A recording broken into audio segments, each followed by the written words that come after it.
magagaling na sikat na artista, hindi siya kaya. Oh, Hindi nakakayanin. Siya talaga sure winner. Run away winner.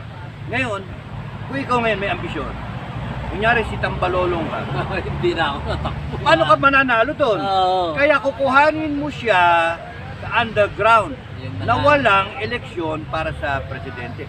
Yung power nasa prime minister na. Manalo man sa presidente, ceremonial na lang siya. Parang Ang ito na power nasa prime minister.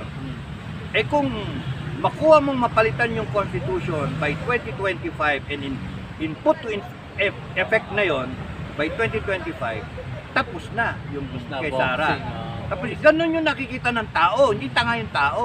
Ganun yung nakikita ng mga analyst. Ako nga walang alam eh. Yun yung nakikita ko. So, kaya napapasama lalo si Tambalolong. Tapos meron pang pera-pera, question sa